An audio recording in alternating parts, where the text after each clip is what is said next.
अपनों को साथ लिए, खुशियों की सौगात लिए, कीजिए नव वर्ष की शुरुआत। स्वीकार कीजिए आकांक्षा दुबे का प्यार भरा नमस्कार। बहनों, आज का दिन खास बनाने के लिए हम आपके लिए लेकर आए हैं खास कार्यक्रम स्वागत 2026। आलेख और वाचन है आकांक्षा दुबे का, संपादन है बीरभान साहू का और प्रस्तुत करता है जयश्री देवांगन।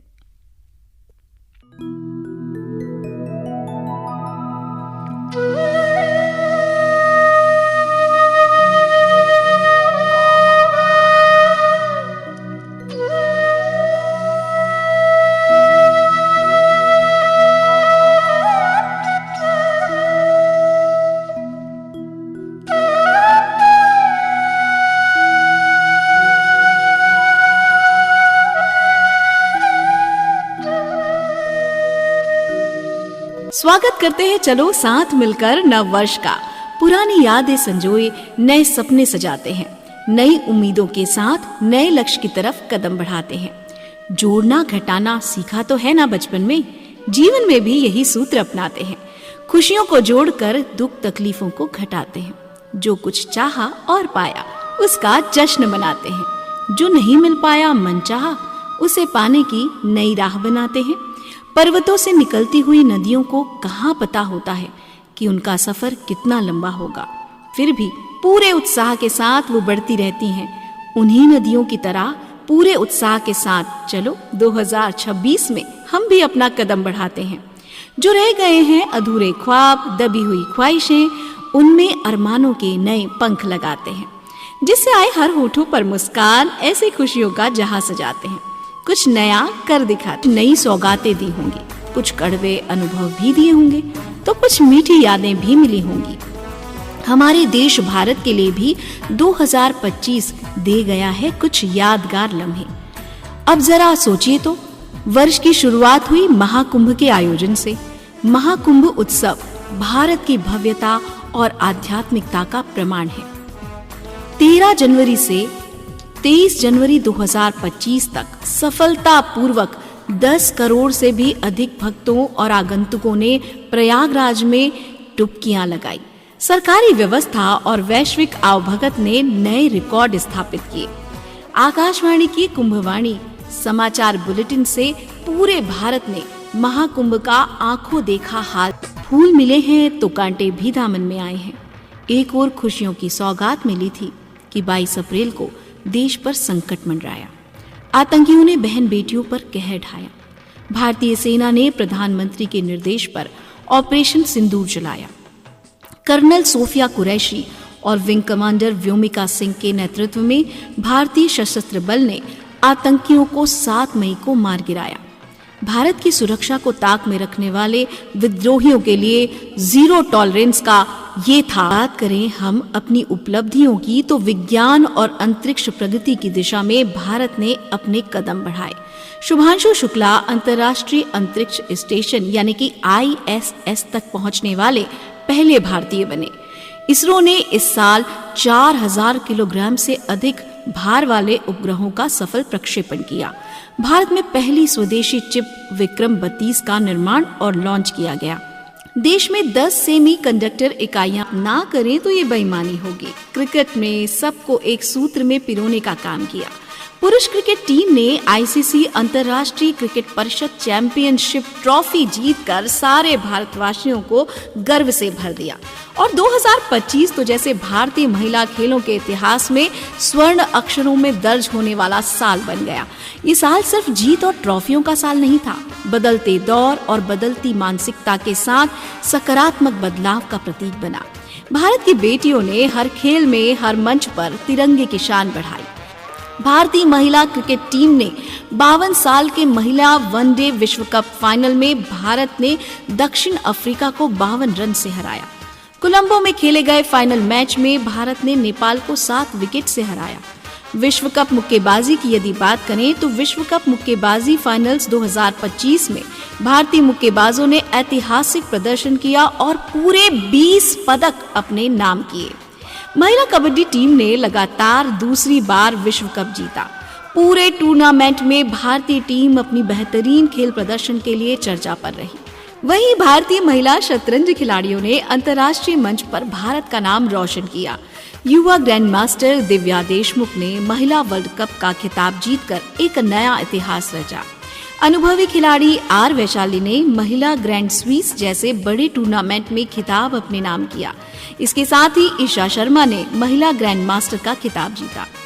अब यदि पैरा एथलीटों को भी हम नजरअंदाज करने की कोशिश करें तो चाहकर भी नहीं कर पाएंगे, क्योंकि पैरा एथलीटों ने जो कर दिखाया वो सबसे कमाल का था। पैरा एथलीटों ने विश्व चैंपियनशिप में कई पदक जीतकर देश को बता दिया कि सबसे आगे होंगे। सिहरन सी दौड़ जाती है पूरे शरीर में। सन 1875 में बंकिम चंद्र चटर्जी ने एक रचना लिखी, वंदे मातरम। इस रचना ने स्वतंत्रता संग्राम में अपनी महत्वपूर्ण भूमिका निभाई।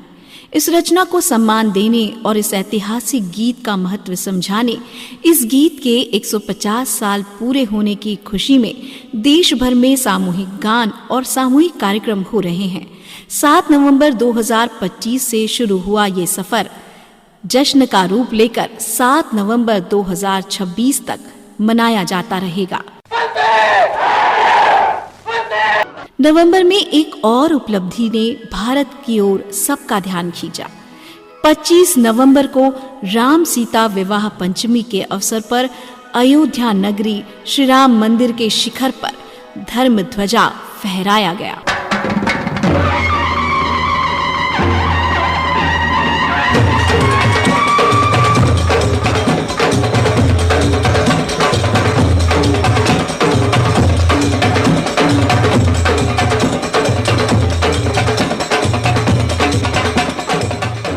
अगर हम आर्थिक मोर्चे की बात करें तो आर्थिक मोर्चे पर 2025 में समूचे विश्व ने कई उतार चढ़ाव देखे। भारत ने भी ये उतार चढ़ाव देखा, पर हमारे देश ने सफलतापूर्वक हर परिस्थिति का सामना करते हुए अपनी सफलता का प्रदर्शन। नए सपनों, कुछ नई उम्मीदों के साथ हम आगे बढ़ रहे हैं। वैसे हमारी बिंदिया श्रोताओं ने भी तो कुछ सोच रखा होगा कि इस साल वो क्या करेंगी। कुछ श्रोता बहनों से जानते हैं कि क्या करेंगी वो इस नए साल में, क्या है उनका संकल्प। क्यासा परमार की तरफ से आप सभी को नव वर्ष की हार्दिक शुभकामनाएं। हम सभी 2026 में प्रवेश कर चुके हैं, तो नए साल में नए सपनों की उड़ान का मतलब है नई उम्मीदें, सकारात्मक सोच और मजबूत इरादों के साथ जीवन में आगे बढ़ना, अपने लक्ष्यों को प्राप्त करने के लिए नई ऊर्जा और प्रेरणा पाना और बीते हुए कल की चिंताओं को छोड़कर भविष्य की खुशियों और नए अवसरों पर ध्यान केंद्रित करना, ताकि यह साल आपके लिए सफलता, प्यार और नई उपलब्धियों से भरा हो, जिसमें आपके सपने पंख लगाकर उड़ान भरें। नए साल की शुरुआत कुछ इस तरीके से कर सकते हैं, क्योंकि नया साल एक खाली पन्ना है जिस पर आप अपनी सपनों, लक्ष्यों और महत्वाकांक्षाओं को पूर्ण कर सकते हैं। मेरा नाम है ईशा गोस्वामी। 2025 बीत गया है। 2026 में मैं यही कामना करती हूँ मेरे लिए भी और सबके लिए कि सब बहुत अच्छे से रहे, खुशी खुशी रहे। और फर्स्ट ऑफ ऑल मेरी जितने ड्रीम्स है वो पूरे हो जाए 2026 में। मेरे घर वाले खुश रहे, सब खुश रहे। मैं डॉक्टर मंजू सिंह ठाकुर। मैं प्रतिवर्ष एक संकल्प लेकर तो चलती हूँ कि जैसे मानवीय जो हमारे अंदर में कमियां होती हैं, काम, क्रोध, लोभ, मोह, उनमें से मैं किसी न किसी पर विजय प्राप्त करने का हमेशा संकल्प लेती हूँ। पिछले साल भी मैंने क्रोध को मैंने संकल्प लिया था कि नहीं, मैं कहीं ना कहीं इसमें कमी लाऊंगी और करूंगी। यानी हमारा उद्देश्य ये रहता है कि हमारे अंदर जो कमियां होती है उसको कहीं ना कहीं हम दूर कर सकें, और तभी एक शिक्षक होने के नाते हम दूसरों को भी कह सकेंगे कि नहीं, आपके अंदर में ये कमियां है, उसको दूर करें। और क्योंकि मैं योग और स्पिरिचुअल हीलिंग इन सब चीज़ों से जुड़ी हुई हूँ, तो मैं और ज़्यादा उस पर ध्यान देती हूँ कि चाहे वो प्राणायाम हो, चाहे वो ध्यान हो, उसको ज़्यादा से ज़्यादा करूँ। ईश्वरीय आराधना पर मेरा बहुत विश्वास रहता है, उसको और ज़्यादा मैं बढ़ाती हूँ। और इस तरह से कहीं ना कहीं यानी एक अच्छा स्वास्थ्य, हमको सिर्फ शारीरिक रूप से ही स्वस्थ नहीं रहना है, बल्कि मानसिक और आध्यात्मिक रूप से भी हमको अपना विकास करना चाहिए और अपने स्वास्थ्य को अच्छा बनाने का प्रयास करना चाहिए। मैं रेखा परमार एक गृहिणी होने के तौर पे स्वयं के लिए और आप सभी महिलाओं से भी निवेदन करती हूँ कि आत्मसम्मान, आर्थिक स्वतंत्रता, शारीरिक और मानसिक रूप से फिट रहने और दूसरी महिलाओं को भी आगे बढ़ाने का संकल्प ले, क्योंकि एक गृहिणी होने के तौर पे हमारे सामने हर दिन एक नई समस्या आती है। उससे कैसे डील करना है, खुद को शारीरिक और मानसिक रूप से कैसे स्वस्थ रखना है, तनाव को कम कैसे करना है, अपनी आर्थिक स्वतंत्रता के लिए कैसे निर्णय लेना है, ये सभी सोचना हम पर डिपेंड करता है। हम चाहे तो उसको अच्छे तरीके से भी ले सकते हैं और चाहे तो फिर अपनी ही सिचुएशन को कॉम्प्लिकेटेड भी कर सकते हैं। हमारे पास बहुत सारे विकल्प होते हैं, पर उन विकल्पों में से हमारे लिए क्या बेस्ट होगा ये सब हम पे डिपेंड करता है। तो जब हम अपना निर्णय लेते हैं तो स्वतंत्र रूप से सारी चीज़ों को समझते हुए, अपने आसपास के वातावरण को समझते हुए, अपनी स्वतंत्रता के हिसाब से, अपनी सुविधा के हिसाब से हमें निर्णय लेना चाहिए।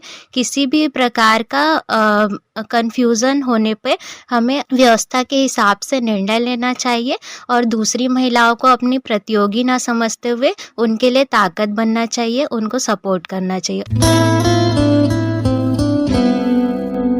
मैं डॉक्टर शोभा अग्रवाल। नया साल नई ऊर्जा, नई उमंग, नई तरंग लेकर आता है और हम सभी को ये बताता है कि हमें कुछ नए साल के लिए संकल्प लेना चाहिए और हमें कुछ अपने जीवन में कुछ चीज़ों को ऐड ऑन करना चाहिए। तो नए साल के लिए मेरा ये संकल्प रहेगा कि मेरी जो कमियां हैं मैं उसको सुधारने का प्रयास करूंगी मैं।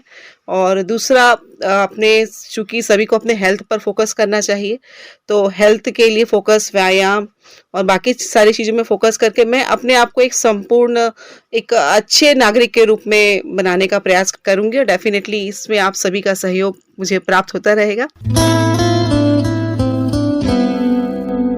मेरा नाम सुमित्रा यादव है। मेरा यही कहना है कि जैसे मैं स्वस्थ रहती हूँ, अपने आप को स्वस्थ रखने के लिए योगा करती हूँ, वैसे ही मैं भी आपको यही कहना चाहूँगी कि आने वाले साल में आप सभी स्वस्थ रहिए, मस्त रहिए, खुश रहिए। मैं डॉली पांडे। मेरा जो प्रयास रहेगा कि पहला तो आत्मचिंतन एवं आत्म आकलन, दूसरा है कि हम समय की पाबंदी रखें और अपने कार्यों को ईमानदारी से करें, तीसरा जो है पर्यावरण के संरक्षण के लिए हम कुछ छोटे छोटे प्रयास करें, क्योंकि पर्यावरण है तो हम हैं। और चतुर्थ जो बहुत ही महत्वपूर्ण है कि अगर मैं एक शिक्षिका हूँ तो युवाओं को हम किस प्रकार से एक नई दिशा दें, ये मेरा अथक प्रयास रहेगा कि हम युवाओं को सही मार्गदर्शन में ले जाएं।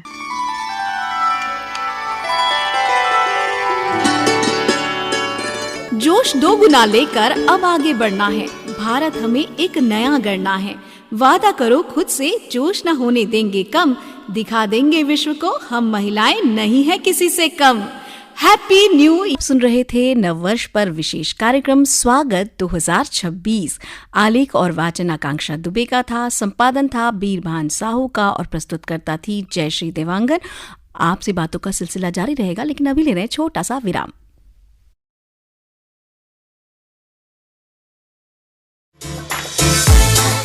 भारतीय जीवन बीमा निगम मध्य क्षेत्र भोपाल की ओर से आप सभी नागरिकों को नव वर्ष 2026 की हार्दिक शुभकामनाएं।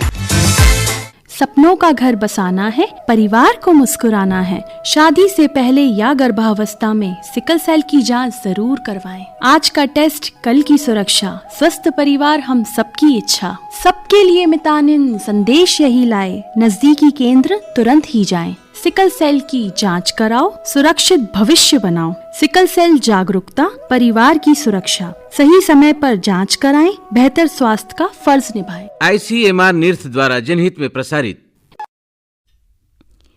बिंदिया परिवार की ओर से सभी श्रोता बहनों को नववर्ष की ढेर सारी शुभकामनाएं। हमारी बिंदिया श्रोताओं ने अपने नए वर्ष के संकल्प को तो निर्धारित कर ही लिया होगा। कुछ बहनों की बातें तो हमने सुनी, और यदि आपने नहीं किया है तो कर लीजिए, क्योंकि आज तो साल की शुरुआत हुई है।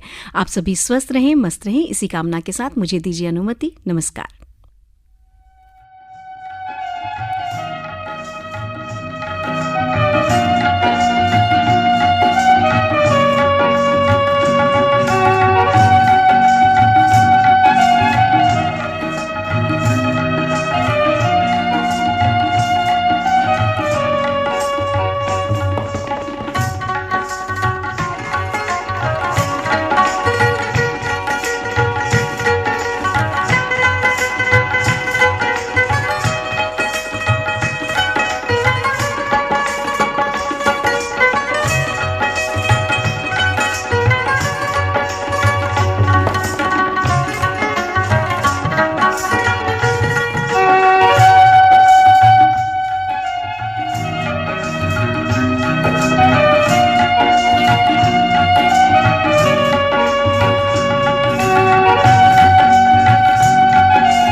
अभी आप सुन रहे थे महिलाओं का कार्यक्रम बिंदिया।